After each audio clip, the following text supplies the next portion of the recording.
আজকে আবার একটা নতুন প্রশ্ন নিয়ে চলে এলাম স্ট্রেংথ অফ মেটেরিয়ালের। কি স্ট্রেংথ অফ মেটেরিয়াল কী বলছে দেখো। স্ট্রেংথ অফ মেটেরিয়ালের এই প্রশ্নটা 19 নম্বর প্রশ্ন বলছে, দ্য ওয়ার্ক ডান কী জিনিস সেটা জানবো। Per unit volume in elongation a body by a uniaxially force is. Option A বলছে কি স্ট্রেস স্ট্রেন, অপশান বি বলেছে stress into strain, half into stress into strain, না অ্যাবাভ, কোনটা হবে? দেখো আগে বুঝানো ব্যাপারটা কি বলতে চাইছে। ধরো এই একটা বডি রয়েছে, ঠিক আছে। এই বডির লেন্থ আমি ধরলাম এল, ঠিক আছে। এবং এই বডিতে তোমার টেনসাইল ফোর্স বা এক্সেল ফোর্স এই রকম দুই দিকে ফোর্স কাজ করছে, মানে ইউনিএক্সেলি ফোর্স কাজ করছে। তো তার জন্য কি হচ্ছে, বডিটা এইভাবে ডিফর্ম হয়ে গেল। তাহলে অরিজিনাল লেন্থ ছিল কত এল, চেঞ্জ হয়ে কত হলো ডেল্টা এল। এবং এই যে বডির একটা সেকশান রয়েছে মানে এরিয়া, সেই এরিয়াটা আমি ধরলাম এ। তাহলে এখানটা আমি যদি লিখে দিই এরিয়া হলো কত এ এবং লেন্থ কত এল। তাহলে এরিয়া আমরা পেয়ে যাচ্ছি এবং লেন্থ পেয়ে যাচ্ছি। তাহলে এখান থেকে আমরা ভলিউম কিন্তু বের করে নিতে পারবো।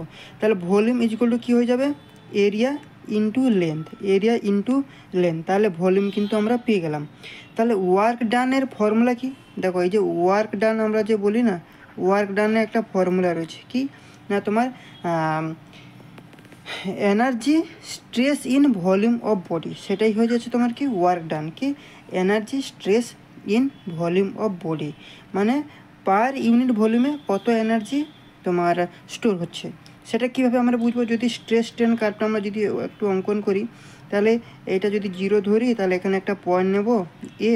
তাহলে এই যে 0 থেকে এ পর্যন্ত যাচ্ছে, এই এরিয়াটার মধ্যে কত এনার্জি স্টোর হচ্ছে সেটা আমাদেরকে বের করতে হবে।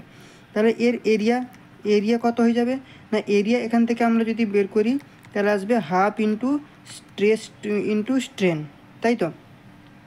তাহলে ভলিউম কী করে বের করব না, দেখো ভলিউম বের করতে গেলে আমরা যে ওই যে ফর্মুলা আমরা যেটা জানি যে work done by volume equal to কত, half into stress into strain.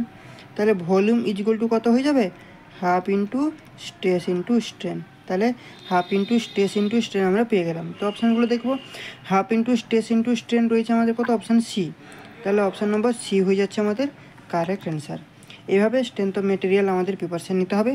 যদি এই ধরনের আরও ক্লাস নিতে চাও তাহলে চ্যানেলটাকে সাবস্ক্রাইব করে রাখো, লাইক করো এবং বন্ধুবান্ধবের সাথে বেশি বেশি করে শেয়ার করে রাখো। চলো, থ্যাংক ইউ।